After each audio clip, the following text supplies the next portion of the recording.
Thank you so much. Hi, I'm Emily Tate. I'm Managing Director at Mind the Product. And as Chris said, I'm passionate about product management and particularly in what makes good product managers. But I'm going to start off with one quick upgrade. So, you always hear the thing about like, under promise, over deliver. We're not just going to talk about what makes a good product manager. We're going to talk about what makes a great product manager today. And it's definitely not because I accidentally gave Steve the wrong title for my talk. So pay no attention. It was a free upgrade here. But when I think about greatness, there's a lot of debate about what great even is. Let's step outside of tech and outside of product. And actually, is anyone in here a tennis fan? Got a couple? Okay, cool. You probably know way more about tennis than I do, except I learned a thing that happened less than a month ago. So at the French Open on June 11th, Novak Djokovic won the French Open, giving him 23 Grand Slams, which is the most Grand Slams any male tennis player has made in the history of the Open. This beat Rafael Nadal with his 22 Grand Slams. So you can guess what came next in the media. All of the articles saying, Djokovic lays to rest the debate of the greatest of all time with no end in sight. Djokovic is the greatest winner since Michael Jordan. Djokovic is inevitable, how the Serbian ended the greatest of all time debate. But then other interesting ones started. Djokovic raises the bar to 23 slams. Is he the greatest of all time? The Guardian flat out just said, it's a record, but please don't call him the GOAT. Don't call him the greatest of all time. I think my personal favorite one when I started looking at this was tennis legend labels Novak Djokovic the best, but Roger Federer the GOAT. So when you start thinking about what's great, how do you decide what the criteria is for greatness? Because then I started looking at, well, clearly, if this is known now that he's the greatest of all time, certainly he is ranked number 1 in tennis at the moment. He's actually ranked number 2 by the official tennis rankings, which brings me to feel like, what's going on here? And of course, you have to think about, if you're thinking about greatness, yes, he has 23 Grand Slams. You know who else has 23 Grand Slams? Serena Williams. Serena, 23 Grand Slam titles to her name. She's now retired, so can't get any more of those, but she also has 14 women's doubles titles and 2 in mixed doubles, and Djokovic has 1 in doubles. So does that make her greater than him? When we start getting into these debates about what makes great, the question is really, what are we comparing? What are we trying to say when we say that someone is great? Oh, you're fine. The idea for this talk and the thing that kind of brought me down this journey actually started with a Reddit post. So I actually don't really go on Reddit all that often, but this one time I did and saw a post that caught my attention, which said, when you're good enough to be a good PM, but not good enough to be a great PM. This also is the title change of the talk because I forgot which one it was. But you don't have to read the whole thing, but basically this was a new product manager. He'd been about a year in the role and started down this path of saying, like, I'm never going to be great. What does it take to be great? And was feeling really depressed and asking if he should leave the field altogether because he couldn't see what it took to be great. And he had this section that said, I don't regret moving into product. However, the self-doubt of not becoming a great PM makes me depressed, and I worry if I really have what it takes to make it to the top. I don't have original ideas like the great PMs I aspire to be, and honestly, my superpower is collaboration and bringing people together.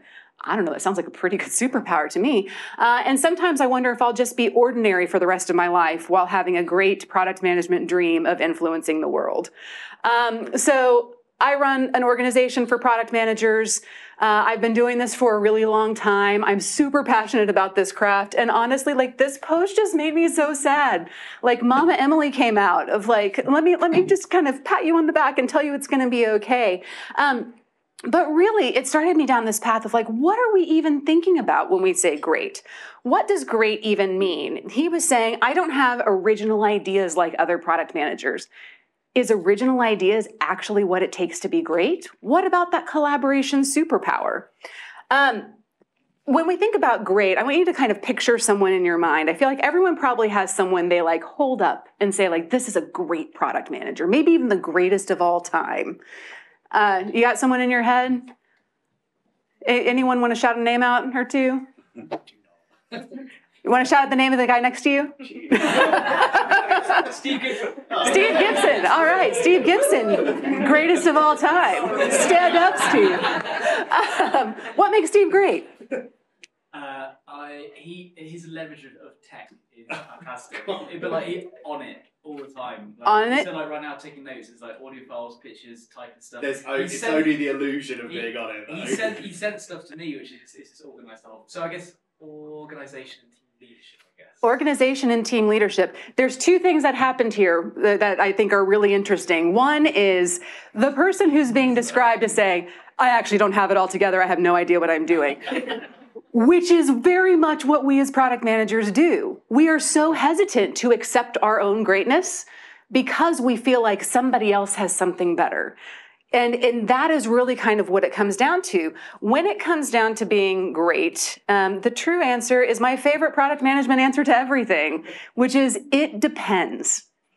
This also brought to my mind a second question, which is greatness even a solo activity? Especially in a field like product where we have to be collaborative. We can't, I mean, honestly, if we try to be great on our own, we're just like showing up in rooms and being like, here's what you should build, and then staring at an empty room with nothing actually happening. Like we have to enroll other people and be great together. Which started me down thinking about one of my favorite teams that I have ever managed. So I'm going to declare that they are the GOAT, mostly because I wanted to use this GOAT GIF. This is my tale of a team that I looked at and said, I think that this is so far the greatest of all time. And it happened by accident. So I was a fairly new product leader. I had been doing product for a while. I now was building a team. And I had a team of 3 product managers. I had a senior, a mid, and a junior. One of them I inherited, the other 2 I hired. And as I started looking at this team, they were incredibly high performing. And it took me a while to start realizing different pieces of this. So my senior was what I called an execution wizard. She could get stuff done. I mean, if there was a project that just needed to happen and it needed to happen with perfect specifications, on time, complex, a lot of moving parts and dependencies and things that needed to be organized and managed, that is what you put her on, and she would just kill it every single time. My mid-level product manager was my creative genius. So he's the one who every time you walk into a meeting was like, hey, I've got a really great idea. And when he first started, many of them were not really great ideas. But he kept at it and he kept having more and more ideas and the creativity would come to flow. And he started coming up with these incredible things in spaces that we wanted to attack, but we hadn't really known what to do or we didn't know how to stand out from the crowd. There were a lot of kind of apps in the same space. So I had him. And then my junior, very quickly, I brought him in to kind of be a more of a truly junior product manager, take on some of the tasks, and immediately realized this brain connects dots in the ways that other people's don't. And he could really see the big picture. He could kind of see everything and how they went. And he had this mind for strategy. And when I pulled all 3 of them together, I realized I had a very well-rounded team. I had a team that I could kind of flex and move between. They could support each other in the areas where they were weak. They could, kind of hit the projects where they were the strongest. And this was really the strongest team I ever had. And it wasn't the most experienced team. My junior PM, literally got him straight out of university. My mid-level had kind of 3 years of experience. My senior had about 10 years of experience. But when you put them all together, they were great. So it started me to kind of, as I identified this, I did it accidentally and then started realizing maybe I should start doing this intentionally when I have the opportunity to. I started realizing there's kind of 3 product manager archetypes, which, no surprise, strategic, executor, and creative. And we are all kind of blends of these, but my theory within this is that you have areas that you're stronger in and areas that you're weaker in, and it's figuring out what the right shape of things are. Now, if you're familiar with Mind the Product, you know that our founder was Martin Erickson, who created the famous, now infamous Venn of product, UX, and tech, and the arrow in the middle that says you are here. So I'm sure that's probably what you're expecting now, is for me to say that, like, we need to be right in the middle. But the truth is, you're probably not there. And you will probably never be in the middle of all of these three, because that's just not how human brains work. We have strengths, we have weaknesses, and we need to own and understand what those are. So I will say, kind of, when I think about myself and where I sit within this, I kind of sit probably somewhere in here. This is not an exact science, clearly. I have no metrics or mechanism, but I generally tend to be more in the strategic side of things. And then my secondary strength, I would say, is execution, but it's not my go-to place. Honestly, I'm not all that creative. I love creative practices. I love art. I love all those things. But like, when I'm the one with the blank page in front of me, it's not my strong suit.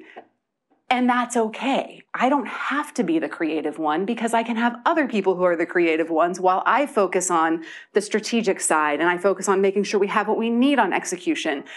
So take a moment and kind of think about where you might fit in this at the moment. And I'm going to kind of talk about each one of the three areas and what I see as the greatness in those spots and what we need to think about.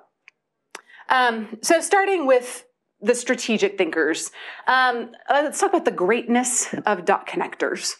So if you are one of these people, you tend to be like excellent with ambiguity and really feeling good in that problem space and figuring out what should we be thinking about? What are the opportunities at hand? You can see the landscape, where you are, where you want to get to, and some of the pieces about how we might get there. And really, it's all about the opportunities. It's spotting the opportunities to then bring teams together to make things happen. I think that strategic thinkers, one of the greatest pieces that they bring into teams is keeping teams focused on the outcomes and the why. So, it's really easy as product people to get into that feature factory mentality where we just have a roadmap full of a list of features and delivery dates, and we just start turning them out. The strategic thinkers are ones who will ask the question, like, what are we trying to accomplish here? Like, why are we building this thing? We learned some new information. Maybe that's not the thing that we should be doing anymore. And starts to pull out some of those questions and keeping the team focused on outcomes. Then we go to our creatives. I definitely know my slide deck. Creatives. So these are the idea generators. And they're great as well. So they regularly see new ways of doing things. This is not just about the product ideas or the like super flashy things. Thinking about the people who look at your process and go like, let's try something different. What if we threw the rule book out the window and we tried something completely different? These people are really great at ideation. So being able to get into a room with a wall and some sticky notes and getting everybody to be able to put their ideas up and helping form those and shape those. They're also within this really good at getting us unstuck. So, when you start you've identified your problem, you figure out your outcome, and you start getting to what should we do, it can be easy to kind of jump to that first idea. And particularly if you're an executor or even a strategic person, you probably are going to jump to that first idea. The creatives are the ones who'll be like, we could do that, but what if we did this other thing? And it may be a terrible idea, but it will at least get you out of the rut of just jumping to the first thing that's at hand. Also, I think that from my experience, a lot of these people are the ones who bring excitement and energy into the team. So they come in with new ideas, with new ways of thinking about things, and kind of give just that extra little boost. And they can help the team think outside the box and remember that there is more than our current backlog. Help make sure that we don't just start blindly following the plan and move forward. Now, of course, the risk with the creatives is shiny object syndrome. It can be hard to keep the focus and keep things moving when you've got new ideas coming to you all the time and new things happening. But if you can figure out how to harness that in a way within the context of the team, that creative can be the greatest product manager you've ever worked with. And now finally, our executors. So the greatness of the Y'all, seriously, what's up with me and my slides? Not the idea generators. These are the people who make things happen. I missed a thing. Sorry, they get shit done. I clearly did not. So copy paste slides. This happens. So no, the executors, basically, these are the people that you know are going to make the things happen. They see the steps to get from point A to point B, and also are really good at rallying the troops and getting figuring out, okay, I don't have this piece of information, but I think they do. And if I get this person talking to this person, I pull them together, lock them in a room and make it happen. That's the executor mindset. Making sure that all the details are there. Things don't slip by executors very often. They have the checklist, they have checklists for their checklist. They're making sure that everything happens in the way that it should. Highly organized often, not always, but generally. And these are the people who help drive momentum. So it is easy as a product team to kind of relax into things or get stuck in kind of the analysis paralysis or just kind of get going on autopilot. And a lot of times kind of executors, if they're really good at what they do, they're actually the ones who will help kind of get you moving, get the strategic thinkers out of the strategic land, get the ideas people to hone in on an idea, not 20 ideas, and actually get things here, moving forward.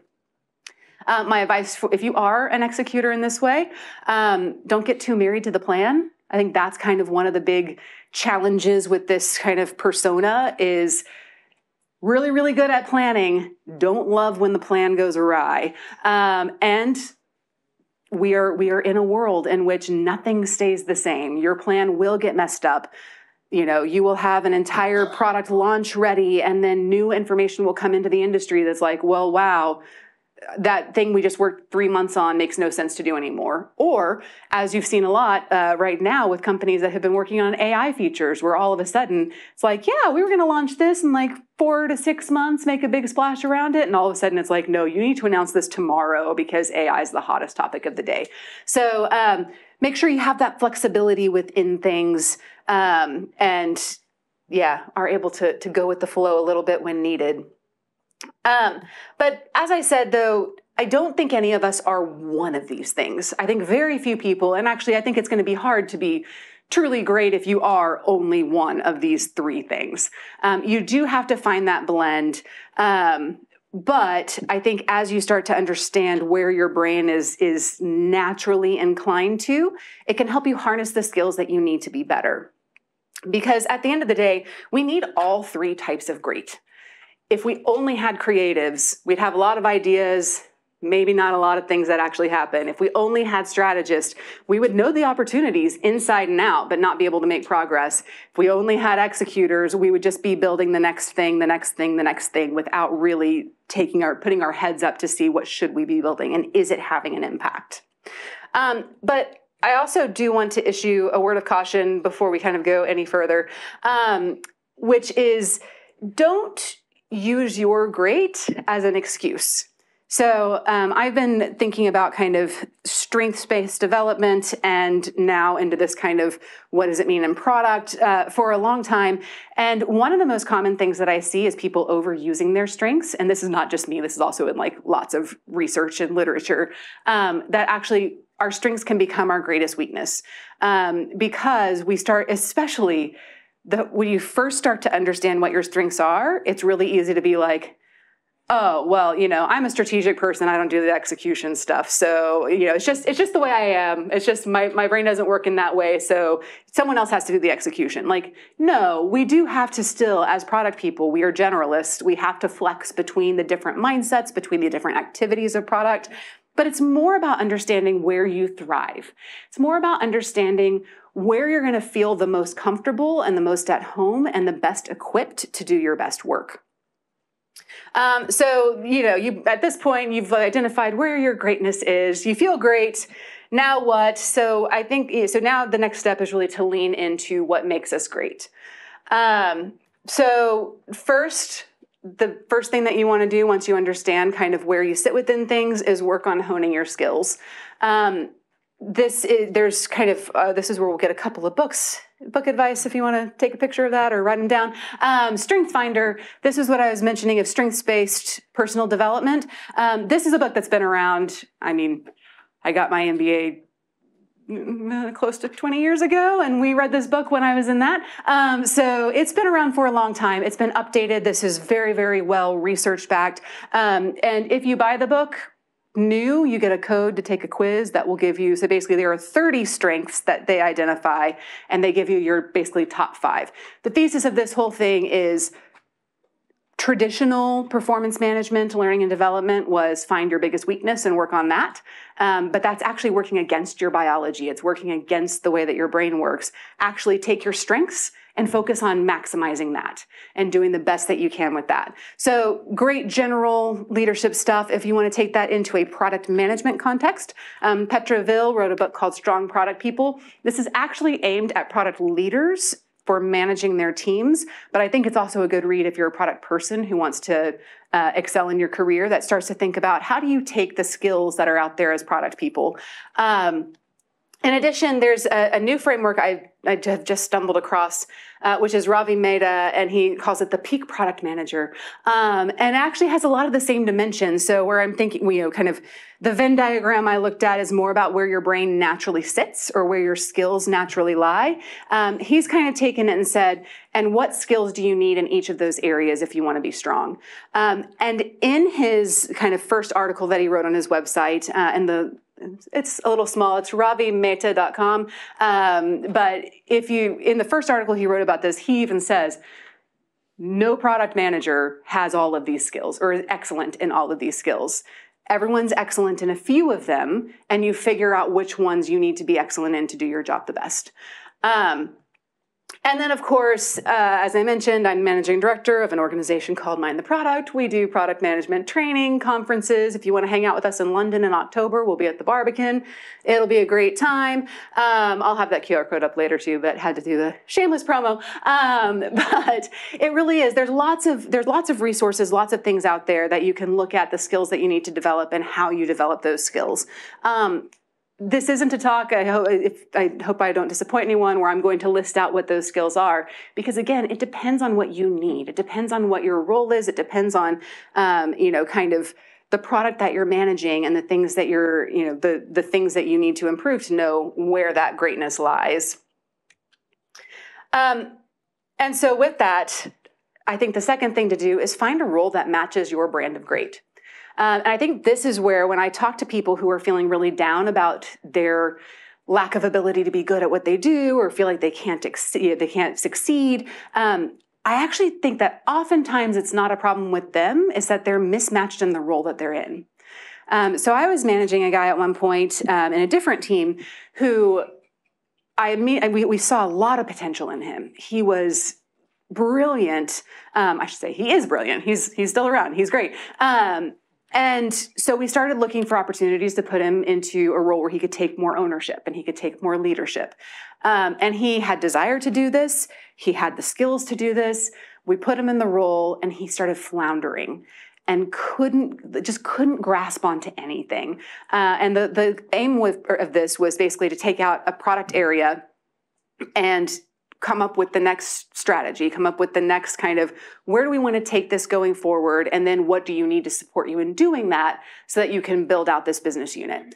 And at some point he came to me and he was just like, he was really, really down about this. And he said, I just feel like I can't be good at this. I feel like maybe I've tapped out and that I'm as good as I'm ever going to get with the thing that I'm doing. And I just need to accept that and know that I'm never going to progress further in my career. I started thinking about this and taking it away and looking at what was going on. And then I gave him a smaller assignment with a little bit more constraints surrounding it, less kind of blank page thinking. And he immediately excelled at it. And as we talked about it, we realized the shape of a person we needed in the role that I put you in was not a raw-shaped hole. It was a different person-shaped hole. And actually, we were just really kind of trying to put that square peg in the round hole, and it wasn't working. And so let's just stop that and figure out what a raw-shaped role looks like. And what we found out is that he does have a really strategic brain, but he likes strategy within constraints. He doesn't like just the open, what should we do today? He wants to kind of like take the things that have a box around it and make it really great and exercise his strategic, creative, and execution mind all within kind of a constrained space. We had a job that needed doing that was in that realm, put him in that role, and he is excellent at what he does and is still doing that now and killing it. So I think I would say for yourself, if you're feeling like, man, I'm just not good at my job, I'm not good at product, I need to find a different field, I need to quit tech altogether, maybe start with, am I in a role that doesn't fit? If you are a super creative mind, like maybe don't go manage a developer API. It's probably not going to be the most fulfilling work that you do. There is creativity in that, but it's a lot more defined. You're probably not going to get to exercise those muscles as much. If you are someone who really likes, kind of things buttoned up, maybe don't go work for a 0 to 1 startup because it's going to be pure and utter chaos. So you have to figure out like, what is that match between my skill set and the role that I'm working on? And then I think the final thing I would say within this is pair with the other archetypes. Once you know who you are, find the people who are different mixes of you. And my kind of second tip within that is I actually find for myself, I really enjoy pairing people. So I kind of sit mostly in the strategic side. The people that I work the best with are the ones who kind of are the other half of the like mostly in the creative but little in strategic, or the people who are mostly in execution but little in strategic, like that overlappy range. We work really, really well together. Right now, actually, within Mind the Product, my marketing director and I, like she is truly an executor. Like I said, her checklists have checklists, and she has everything down to a T. But she knows, and we talk about it a lot, that she can get too attached to the plan. I tend to be a little bit more free-flowing. I tend to be a little bit more like, oh, we'll figure it out. I'm very comfortable in the ambiguity and the uncertainty and the like, I know where we're headed. I can see the pieces. I don't see how they fit together yet, but I feel like if we start walking in this direction, we're going to get there. So I stress her out. She stresses me out. And it's actually a really good balance, because she keeps me from being too far into the like laissez-faire, like we'll just go about it and see what happens. And I keep her from being too structured and driving everyone else in the team nuts in the process. So, find those friends, find the people who you can kind of pair with that can complement your strengths with their strengths. Even back, before I was in product, one of my first roles I had, there was a girl that started at the same time as me. We both got put in this leadership program together because the two of us, everything we did turned to gold. Like it didn't matter. You put Emily and Lauren on a project, it's gonna be great. We got into this leadership program where we did all of these different personality assessments. We did a StrengthsFinder thing. We did all these different things and realized every gap that I had, she filled. Every gap that she had, I filled. In StrengthsFinder, there's this concept of like the activator, which is the person who gets a project off the ground. That was me. There was a person who at the end takes something and makes it really great, and a maximizer. That was me. I had nothing in the middle bit. She had all of that. And that was where her strengths lied. And so as you paired us together, we really fit in a way that made things even better. So find your partners, find your pairs, give them big hugs, because they are the people that are going to make you great, and you are the person that's going to make them great, and we can be great together. So I want to close with something, again, kind of going outside of product and outside of tech. There's a woman named Sarah Cray. She's a watercolor artist. She started a company called Let's Make Art during the pandemic, where, actually it was right before the pandemic, mailing watercolor kits to people's homes and then putting tutorials online of how to paint the things, teaching people how to experiment with watercolor, how to play. I got into this really early on. I loved it. It opened up a whole new world of art and of watercolor for me. But at the very beginning of every tutorial that she does, she makes everyone, I say makes, it's a one-way online stream, but she encourages everyone to give a little pledge about what we're going to do. And she says, I promise to be kind to myself. I promise not to compare my work to others. And I promise to have fun. Because when you're learning a craft, if you try to compare yourself to other people, you're always going to find the people who have the thing that you don't, and use that as an excuse to talk down to yourself, and use it as a reason to say, I'm not that person, therefore I can't be great. But what you probably don't realize is there's somebody else looking at you and looking at your strength and saying, I'm not that person, I can't be great. At the end of the day, we have to be kind to ourselves, and we have to understand where our skills and where our strengths lie. You may have different skills than somebody that you admire. You may look at somebody online and go, man, that's the perfect product manager. I really, really wish I could be like them. But at the end of the day, you are who you are, and that's okay. That's who you need to be. At the end of the day, what we really need to do is embrace our own great and stand in the knowledge that we are all in this together and we all have our own ways to contribute to the world of tech. Thank you very much.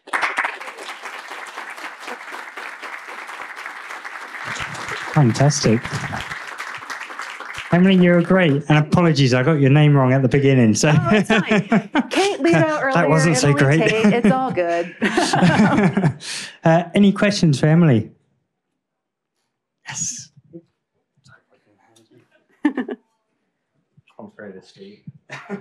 Thank you. You mentioned that you'd hired a junior PM straight out of uni, yeah. And I was interested to know like what kind of stuff you were looking for in the interview with no like experience, maybe not even that good an understanding of what product management is if they haven't, you know, if their course didn't cover it. Yeah. What sort of characteristics were you looking for? It was the hardest hire I've made and the most fun. I interviewed so many people because, and actually like I had to go to our HR team and say, like the recruiting team, and say, just send me all the resumes. I can't give you a list for screening because I don't know what I'm looking for, like until I start seeing what's in there. And the thing that I was looking for was somebody who seemed like they could connect dots, seemed like they had some strategic interest. I interviewed people with vastly different profiles. And then I brought them in for when we kind of did an interview, I worked on a few exercises that basically just helped me understand how they think. And if they could spot without knowing anything really about what product is or about travel or about tech maybe even, can they just, I had them prioritize a list of potential features for a travel app and what do you think is the most important to least important? And then say, okay, now what if you're targeting a business traveler? How would this change? And see if they could be like, oh yeah, business traveler, you might do this instead of this. And started just trying to figure out how could I unpick what's kind of going on in their brain and can they think? I knew I could teach them the product skills. I knew that we could figure that part out together. It was just like, are they someone who's curious and can I see some signals that there might be some strategic thinking in there that I can work with? So I actually wrote an article about that on Mind the Product about how I hired that product manager. So feel free to reach out to me. I'm at the Daily M on anywhere that you can have a handle. So Twitter, LinkedIn, Blue Sky, new there if you want to join. So feel free to reach out. I'm also emily.tate@mindtheproduct.com. Easy to find. Cool, thank you. I think some others. Just a quick one. You talked about starting off in product management and then transitioning to product leadership, which all kind of covers what you've been talking about today. But I want to understand, what would you say were the more significant changes or challenges from going from a product manager to a product leader? Yeah, product manager to product leader.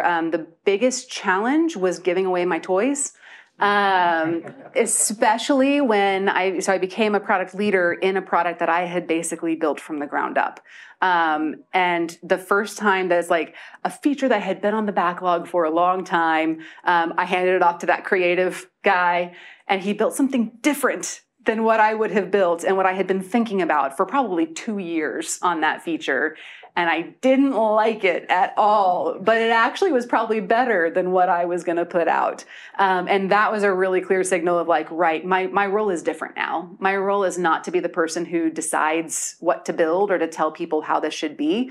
My role is to nurture the people who then are going to make those decisions. And then of course I wanted to like make sure that they avoided potholes and finding that balance of like, okay, where is this a pothole that like they might twist their ankle versus where they're going to fall in and die? And that one, I see a couple of different people nodding around. If you're a leader, you never figure that out. It's like, where do I let them learn the hard way versus where do I protect and where do I kind of, stop them from jumping off the cliff? But yeah, I think those are kind of the two biggest things: is giving away my toys, figuring out when to step in versus when to just let somebody step back and be like, they'll learn, they will figure it out.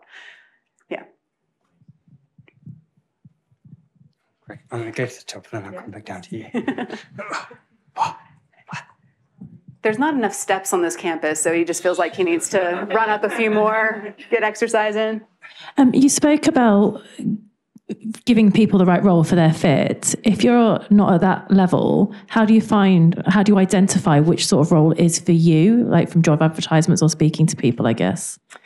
Yeah, so there's a couple of different things in here. First, I think it's really good to truly understand kind of who you are and where you shine.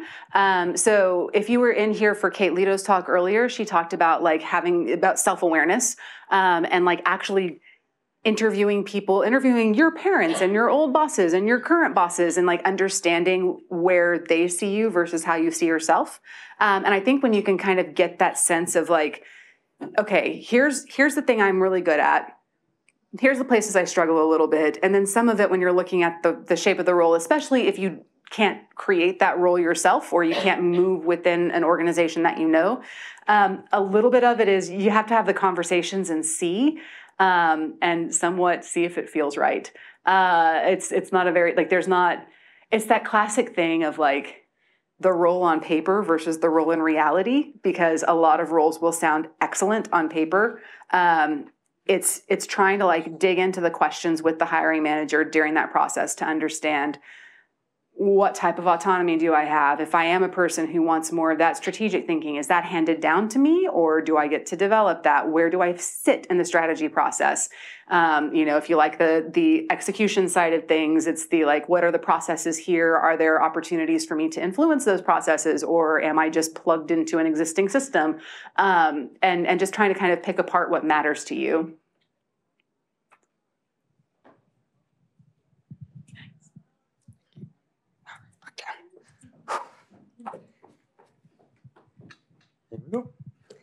Thanks.